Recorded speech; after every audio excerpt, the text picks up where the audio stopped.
Hello, I'm Joseph Michelli, psychologist and organizational consultant. It turns out that coping with coronavirus is turning out to be more like a marathon than a sprint. A number of years ago, Carly Cardellino described some of the highs and the lows of her first marathon in an article for Cosmopolitan magazine. And let's see if her description is similar to what you're experiencing with coronavirus today. Carly wrote, "I remember being really nervous at that moment that the gun was about to go off and thinking, do I really believe I'm going to be able to run 26.2 miles? I chugged more energy drinks at the water stations than I would ever want to in a lifetime. And the first 5 cups started out tasty, but after the 20th one, I couldn't stomach them, even though I knew my body needed the replenishment. It was now mile 13, the half marathon mark, and my body was like, okay, we are stopping soon, right? Then before I knew it, I saw mile marker 26 and had a moment of revelation. I am going to be done soon. I literally started to cry and became so overjoyed. After the race, my body felt like someone had beat it to a pulp, but I was on such a high because I had actually finished, which was my goal. I didn't care how long it took me. I wasn't concerned with my chafe spots. I never want to run another marathon ever." It's normal for everyone to wonder if they can endure the marathon of coronavirus. It's also expected that at times you'll get tired of taking actions needed to stay safe or replenish your coping mechanisms, much as Carly got tired of energy drinks.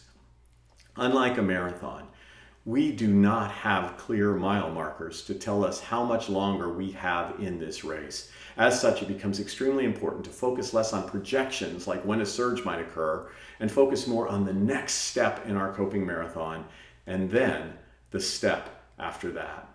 So our first takeaway in this installment is to focus on your next step and take coping with coronavirus one step at a time. While I've never run more than a 5K race, 3.1 miles, I have climbed 14,000 foot peaks. And I know the importance of keeping your feet moving, even when it's difficult to catch your breath and when you've experienced substantial self-doubt. At times in this journey, you may hit what athletes refer to as the wall, that place where your body or your spirit wavers. An essential mental motivator at those points in the journey includes imagining the finish line or what it will feel like when you reach your goal. So takeaway number 2 is to create a manageable set of goals, keep your feet moving, and imagine a positive post-coronavirus world. Unlike running a marathon or climbing a mountain, our coping journey with coronavirus means we have to navigate endless negative and confusing messages and claims. For example, on my journeys to the top of mountains, I was never exposed to news updates and social media posts that might cause me to experience denial or panic along the climb. During our coronavirus journey, most of us are hearing or seeing information that can lead us to inaction. Here are just a few examples of the types of tweets about the nature of COVID-19 that can provoke denial or panic, thus making coping difficult. On the denial side, one tweet reads, "This coronavirus is a hoax. The numbers don't add up. No reason for panic. You can't believe what you see on TV. This is a political virus." On the panic side, another social media post declares, "If we enter an apocalyptic scenario with millions of deaths, it will not be due to a lack of resources to prevent it. It will be a deliberate decision on the part of our leaders to kill as many of us as possible." Let's not forget denial and catastrophic messages on the economy.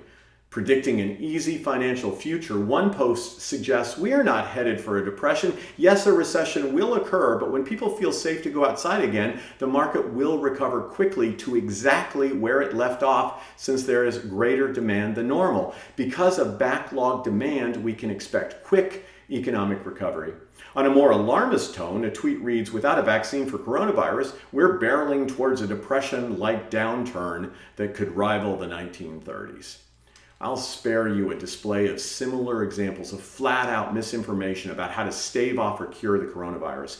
These worldwide bogus claims involve everything from holding one's breath for 10 seconds or drinking ginger ale, garlic tea, and even cow's urine.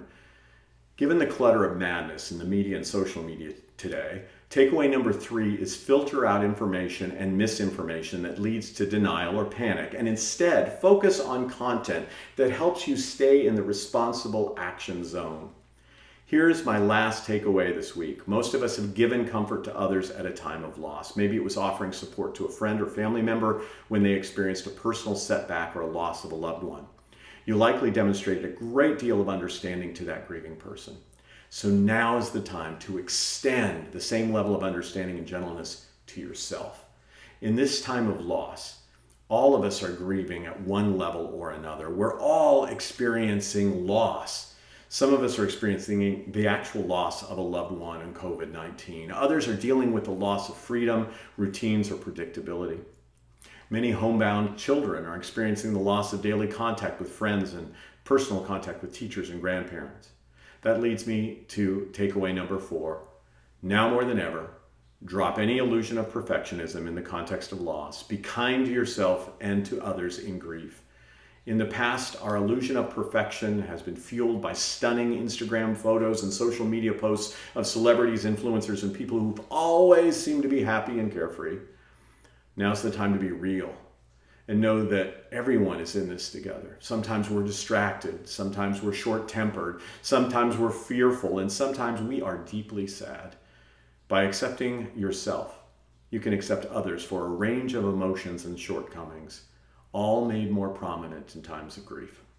So to recap, takeaways: number 1, focus on your next step and take coping with COVID-19 one step at a time. Number 2, create a manageable set of goals and imagine a positive post-coronavirus world. Number 3, filter out information and misinformation that leads to denial or panic and focus on content that helps you stay in the responsible action zone. 4, now more than ever, drop any illusion of perfectionism in the context of loss.